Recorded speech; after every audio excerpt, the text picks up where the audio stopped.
Hello, ഇന്നത്തെ നമ്മുടെ video എന്ന് പറയുന്നത് ഒരുപാട് പേർക്ക് മുഖം നല്ല നിറം വെക്കാൻ സഹായിച്ച ഒരു ക്രീം ഉണ്ടാക്കുന്ന വീഡിയോ ആണ്. ഇത് നൈറ്റിലാണ് നമ്മൾ അപ്ലൈ ചെയ്യേണ്ടത്. എല്ലാവരുടെ വീട്ടിലും അവൈലബിൾ ആയിട്ടുള്ള ഇൻഗ്രീഡിയൻസ് ഉപയോഗിച്ചിട്ടുള്ള ഒരു അടിപൊളി ക്രീമാണ്. അപ്പോൾ ഇതെങ്ങനെ തയ്യാറാക്കാം നമുക്ക് വീഡിയോ കാണാം. ആദ്യം നമുക്കൊരു പാത്രത്തിലേക്ക് 2 ടേബിൾ സ്പൂണോളം ഉലുവ ആഡ് ചെയ്ത് കൊടുക്കാം. ഉലുവ നന്നായി കഴുകിയതിന് ശേഷം വേണം നിങ്ങൾ ഈ പാത്രത്തിലേക്ക് ആഡ് ചെയ്യാൻ വേണ്ടിയിട്ട് കേട്ടോ. അതിന് ശേഷം അതിലേക്ക് ഒരു 1/2 കപ്പ് വെള്ളം ഒഴിച്ച് കൊടുക്കുക. 1/2 കപ്പ് വെള്ളം ഒഴിച്ച് കൊടുത്തതിന് ശേഷം ഇത് നന്നായിട്ടൊന്ന് തിളപ്പിച്ചെടുക്കുക. അതായത് നമ്മളെ ഉലുവ ഒന്ന് വെന്ത് കിട്ടണം. അപ്പോൾ നമ്മൾ ഈ ഒഴിച്ചിരിക്കുന്ന ആ 1/2 കപ്പ് വെള്ളം എന്ന് പറയുന്നത് ഒരു 1/4 കപ്പായിട്ടെങ്കിലും വറ്റി കിട്ടണം. അതായത് നമ്മുടെ ഉലുവേൻ്റെ ആ ഒരു സത്ത് കംപ്ലീറ്റ് ആ ഒരു വെള്ളത്തിലേക്ക് ഇറങ്ങി വരണം. അപ്പോൾ നിങ്ങൾ ഉലുവ നന്നായി കഴുകിയതിന് ശേഷം മാത്രമാണ് തിളപ്പിക്കാൻ പാടുള്ളൂ കേട്ടോ. അതിനുശേഷം അതിലേക്ക് 1/2 ടീസ്പൂണോളം കസ്തൂരി മഞ്ഞൾപ്പൊടി അല്ലെങ്കിൽ വീട്ടിൽ തന്നെ ഉണക്കി പൊടിച്ച മഞ്ഞൾപ്പൊടി ആഡ് ചെയ്ത് കൊടുക്കുക. അതിനുശേഷം അതും ഒന്ന് മിക്സ് ചെയ്തതിന് ശേഷം ഒരു 2-3 മിനിറ്റ് അതും ഒന്ന് തിളപ്പിച്ചെടുക്കുക. അപ്പോൾ ഞാൻ പറഞ്ഞതുപോലെ ഈ 1/2 കപ്പ് എന്നുള്ളത് ഒരു 1/4 കപ്പ് വെള്ളമാകുന്ന ഒരു സമയം, അല്ലെങ്കിൽ ഉലുവ നന്നായി വെന്ത് കിട്ടണം. ആ ഒരു സമയം വരെ നമ്മൾ നന്നായിട്ട് ഇതൊന്ന് വേവിക്കണം. അതിനുശേഷം അതൊന്ന് വേറൊരു പാത്രത്തിലേക്ക് ഒരു ചെറിയ അരിപ്പയിൽ കൂടെ നമുക്ക് ഒന്ന് ഫിൽട്ടർ ചെയ്തെടുക്കുക. അതിൻ്റെ വെള്ളം മാത്രമേ നമുക്ക് ആവശ്യമായിട്ടുള്ളൂ.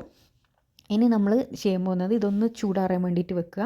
അതിനുശേഷം മറ്റൊരു പാത്രത്തിലേക്ക് ഒരു ടേബിൾ സ്പൂണോളം അലോവേര ജെല്ല് എടുക്കുക. അതിലേക്ക് 1 ടേബിൾ സ്പൂണോളം തന്നെ ആൽമണ്ടിൻ്റെ ഓയിലാണ് ഞാൻ യൂസ് ചെയ്തത്. നിങ്ങൾക്ക് ഒലീവ് ഓയിലോ കോക്കനട്ട് ഓയിലോ യൂസ് ചെയ്യുക. അതിലേക്ക് 1 ടേബിൾ സ്പൂണോളം നമ്മൾ നേരത്തെ തയ്യാറാക്കി വെച്ചിരിക്കുന്ന ആ ഒരു ഉലുവ മഞ്ഞളിൻ്റെ ആ ഒരു വെള്ളം ആഡ് ചെയ്ത് കൊടുക്കുക. അപ്പോൾ ഇത് നന്നായിട്ട് മിക്സ് ചെയ്യുക. നമ്മൾ മിക്സ് ചെയ്യുന്നതിനനുസരിച്ച് അതിൻ്റെ കട്ടി കൂടി വരും. അത് നല്ലൊരു ക്രീമി കൺസിസ്റ്റൻസിയിലേക്ക് മാറിയിട്ട് ഒരു യെലോയിഷ് കളറായിട്ട് വരും.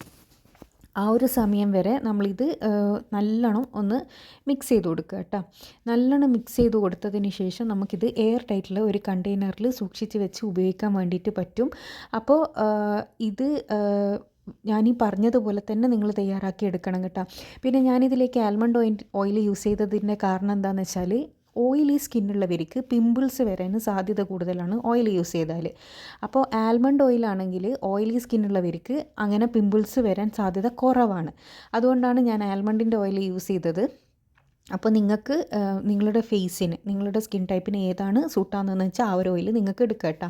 ഇത് കണ്ടോ, നല്ല അടിപൊളി കൺസിസ്റ്റൻസി എല്ലാം അടിപൊളിയായിട്ട് കിട്ടിയിട്ടുണ്ട്.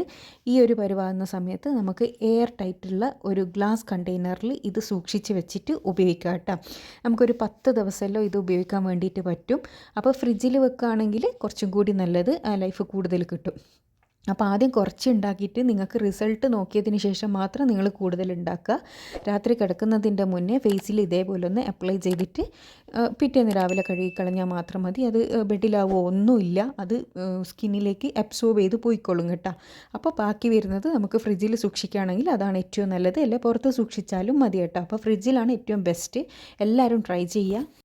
അപ്പോൾ ഇതുപോലെ യൂസ്ഫുൾ ആയിട്ടുള്ള ഒരുപാട് വീഡിയോസ് ഞാൻ ചാനലിൽ ഇട്ടിട്ടുണ്ട്. കാണാൻ ഇഷ്ടപ്പെടുന്നവരാണെങ്കിൽ ചാനലൊന്ന് സബ്സ്ക്രൈബ് ചെയ്യുക കേട്ടോ. അടുത്തുള്ള ബെൽ ബട്ടൺ കൂടി ക്ലിക്ക് ചെയ്യാനാണെങ്കിൽ ആ ഫ്യൂച്ചറിലിടുന്ന വീഡിയോസ് എല്ലാം നിങ്ങൾക്ക് നോട്ടിഫിക്കേഷനായിട്ട് ലഭിക്കുന്നതായിരിക്കും. അതുപോലെ ഈ ഒരു ക്രീം യൂസ് ചെയ്തിട്ട് നിങ്ങളുടെ റിസൾട്ട് പോസിറ്റീവ് ആണെങ്കിലും നെഗറ്റീവ് ആണെങ്കിലും കമൻറ്റിലൂടെ വന്നറിയിക്കാൻ മറക്കരുത്. അപ്പോൾ അടുത്ത നല്ല വീഡിയോ ആയിട്ട് വീണ്ടും കാണാം. Thanks for watching.